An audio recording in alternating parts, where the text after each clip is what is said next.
পদত্যাগ করবেন। পদত্যাগ করলে এ দেশের অবস্থা, আমাদের অবস্থা কি হবে? যারা শেখ হাসিনার বিরুদ্ধে আন্দোলন করেছে, ফ্যাসিবাদের বিরুদ্ধে আন্দোলন করেছে, তাদের কি হবে? জেলের ভিতরে যেসব খুনি অপরাধী দাগিরা আছে, তারা কি ছাড়া পেয়ে যাবে? ছাত্রদের কি ধরে ধরে ফাঁসি দিবে?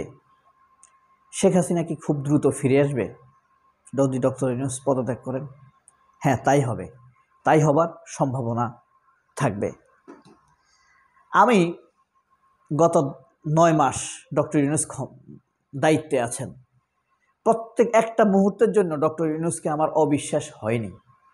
প্রত্যেকটা মুহূর্তে ডক্টর ইউনূসের প্রতি আমার আস্থা ছিল, এখনও আছে। কেন? কারণ হলো সেনাবাহিনী এবং ভারতপন্থীরা ডক্টর ইউনূসকে পছন্দ করে না। যতক্ষণ পর্যন্ত আমি এটা দেখেছি, আমার কাছে ততক্ষণই মনে হয়েছে ডক্টর ইউনূস সঠিক পথে আছেন। ভারত তো ডক্টর ইউনূসের বিরুদ্ধে নানানভাবে লেগেছে। মিথ্যা খবর জাতিসংঘে গিয়ে ট্রাম্পের মাধ্যমে লেগেই আছে। এখন বাংলাদেশের ভিতরের শক্তির মধ্যে যে প্রধান যে আমরা সেনাবাহিনী মনে করি, এই সেনাবাহিনীর কয়েকজন লোককে ভারত হাত করে ফেলেছে। তারাও ডক্টর ইউনূসের বিরুদ্ধে তাদের অ্যাক্টিভিটি দেখাতে শুরু করেছে। এখন কথা হলো, হুট করে এখন যদি মনে হয় যে ডক্টর ইউনূস এবং ওয়াকারুজ্জামান এবং ফখরুল ডক্টর ইউনূসকে তুমুল সমর্থন দেওয়ার জন্য এগিয়ে আসছে, এটার জন্য একটা গল্প বলি আপনাদেরকে। প্রতিদিন একটা লোক, মুক্তিযুদ্ধপন্থী একটা লোক, রেল লাইনে উঠে বিনা টিকিটে যাতায়াত করে।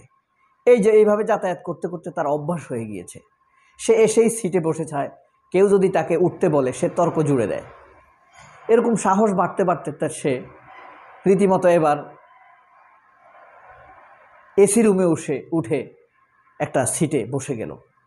এসি কামরায় গিয়ে একটা সিটে বসে গেল, টিকিট ছাড়া, আগের মতো অভ্যাসগতভাবে। ঘটনাটা ঘটে গেল তখনই। ওই সিটের টিকিট করা যাত্রী যখন আসলো, টিকিট দেখিয়ে তাকে বলল, ভাই আপনি উঠেন, এটা আমার সিট। তখন সে তর্ক জুড়ে দিল তার সাথে এবং মারামারির উপক্রম। আমি এভাবেই আসি, আপনি অন্য সিটে বসেন, এইভাবে সে বলতে লাগলো। ওই ভদ্রলোক একে নিবৃত্ত করতে না পেরে পুলিশকে ফোন দিল। পুলিশ এসে তাকে বলল যে আপনি উঠেন, তাকে বসতে দেন, দিলে ভালো হয়। একটা অন্যায়কারীকে সুন্দরভাবে কথা বলছে, মানে আওয়ামী লীগের সাথে পুলিশ যেভাবে কথা বলতো, তখন সে পুলিশের সাথেও তর্ক করলো। হ্যাঁ, আমি এইভাবে রেগুলার আসি, আপনি আমার সাথে এসব করতেছেন, তাহলে আপনারা নোটিশ দেন নাই কেন যে টিকিট ছাড়া উঠা যাবে না?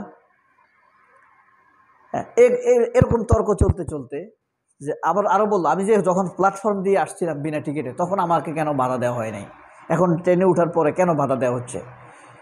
আপনারা আমার সাথে মানে নিরপেক্ষ আচরণ করছেন না।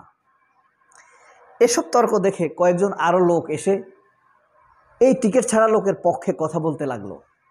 হ্যাঁ, এখানে নিরপেক্ষ আচরণ করা হচ্ছে না, যারা টিকিট কাটছে আর টিকিট যারা কাটেনি, দুই পক্ষের সাথেই নিরপেক্ষ আচরণ করতে হবে। হ্যাঁ, সবাই তো হম্বিতম্বি খেয়ে গেল। ট্রেনে উঠার মূল যোগ্যতাই হলো টিকিট কাটা। সেখানে বলছে টিকিট যারা কাটেনি, টিকিট যারা কেটেছে তাদের সাথে নিরপেক্ষ আচরণ করতে হবে। এখন ইতিমধ্যে তর্ক, আরও কয়েকজন আসলো টিকিট ছাড়াই, তারা এই কারণে টিকিট ছাড়া লোকের পক্ষে তারা দাঁড়ালো এমনভাবে যে নিরপেক্ষ আচরণ করুন।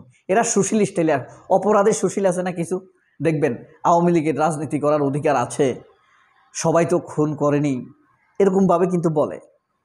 ঠিক এভাবেই টিকিট ছাড়া লোকরা এসে এভাবে বলতে লাগলো, ভাই নিরপেক্ষ আচরণ করেন আপনি, পুলিশ সাহেব আপনি আন্দাজে আচরণ করবেন না, যা টিকিট কাটেনি বলে কি আসতে পারবে না? হ্যাঁ, মানুষ বিপদে আছে, এভাবে তারা বলতে লাগলো। কিছুক্ষণ পর আরও লোক আসলো, টিকিট ছাড়া আস্তে আস্তে প্রায় গাড়ির অর্ধেকই টিকিট ছাড়ালো। এখন তারা এসে বলতে লাগলো, আমরা ছোটবেলা থেকে আসি, আমাদের বাপদাদারাও এইভাবে আসতো, আমরা মুক্তিযুদ্ধের শক্তির পক্ষের লোক, স্বাধীনতা বিরোধী রাজাকাররাই এখন টিকিটের ধুয়া তোলে, আমাদেরকে ট্রেনে ওঠা ঠেকাতে চাইছে, আমাদের যাতায়াতকে বন্ধ করে দিতে চাইছে স্বাধীনতার বিরোধীরা, 71-এর পরাজিত শক্তি তারা বুঝেছে এই ট্রেনে মুক্তিযুদ্ধের পক্ষের লোকই বেশি উঠে। এখন তারা টিকিটের ধোঁয়া তোলে, আইনের ধোঁয়া তোলে, আমাদের চলাচলে যাতায়াতে প্রতিবন্ধকতা তৈরি করতে চায়। ইতিমধ্যে মির্জা ফখরুলের মতো একজন লোক এসে হাজির। আপনারা থামেন। আরেকজন তার সাথে পিছে পিছে আসছে, মুজিব কোট পরা। মুক্তিযুদ্ধের পক্ষের শক্তির সাথে কেউ বাড়াবাড়ি করতে পারবে না। স্বাধীনতা বিরোধীরাই টিকিটের ধোঁয়া তোলে, জনগণের ভোগান্তির সৃষ্টি করছে, পাবলিক যাতায়াতে সমস্যা তৈরি করছে। এখন তো অবস্থা আরও ব্যাকতিক। যে টিকিট কেটে ট্রেনে উঠেছে এসি রুমে বসার জন্য 400 টাকার টিকিট কেটে, সে এখন বলতেছে, সে লজ্জায় কথা বলছে না। এখন সে অপরাধী হয়ে গেল, স্বাধীনতা বিরোধী হয়ে গেল। এবার যে রাজনৈতিক লোকটি এসেছে এবং পিছনে যে মুজিব কোট পরা লোকটি এসেছে, সে হাত তুলে সবাইকে আশ্বস্ত করলো, আপনারা কোনো চিন্তা করবেন না, আমরা ক্ষমতায় আসলে বিনা টিকিটের লোকদেরকেও ট্রেনে উঠার একটি ব্যবস্থা আমরা করব। প্রয়োজনে এটার জন্য আমরা আইন করব, বিনা টিকিটেও যেন ট্রেনে উঠা যায়। এটা শুনে তো ট্রেনে যে অর্ধেক যাত্রী মহা খুশি, কারণ তারা বিনা টিকিটে আসে এবং যারা টিকিট কেটেছে তারাও ওই মুজিব কোট পরা লোকটিকে সমর্থন করতে লাগলো, কারণ তারাও বিনা টিকিটে উঠতে পারবে। কিন্তু এই ট্রেনের খরচ আসবে কোত্থেকে? মুজিব কোট পরা লোকটি সেই কথা বলেনি। তখন মির্জা ফখরুল হাউমাউ কিচির মিচির করে আরও কি বলতে চাইল, মানুষ আর তার কথা শুনল না। মানুষ বিনা টিকিটে উঠার জন্য, বিনা টিকিটে উঠার আইন করবে এই কথা শুনে মুজিব কোট পরা ওই লোকটির কথাই শুনতে লাগলো, তার ভক্ত হয়ে গেল। সে যা যা বলছে, আপনারা ইচ্ছা মতো আসবেন, পুলিশের কাছে আপনারা দায়বদ্ধ না, রেলের যে টিকিট চেকার টিটি, সে আপনাদের উপরে খবরদারি করতে পারবে না, আপনাদের সম্মান সবচাইতে বেশি থাকবে, আপনারা এদেশের শ্রেষ্ঠ সন্তান, আপনারা মুক্তিযোদ্ধা। এবং সে আরও বলল, আমিও একজন মুক্তিযোদ্ধার সন্তান। এভাবে ট্রেনের সবাই নিজেকে মুক্তিযোদ্ধা বলতে লাগলো। ইতিমধ্যে যে টিকিট কেটে ট্রেনে উঠেছে আর যেই লোক টিকিটের কথা বলে টিকিট ছাড়া লোকটিকে নামিয়ে দিতে চেয়েছে, দুজনকে অ্যারেস্ট করা হয়েছে। আর প্রথমে যে লোকটি উঠতে বলেছে যে স্বাধীনতার মুক্তিযুদ্ধের পরাজিত শক্তিরাই টিকিট ছাড়া লোকদেরকে, তখন কিন্তু মুজিব কোট পরা লোকটা পিছনে দাঁড়িয়েছিল।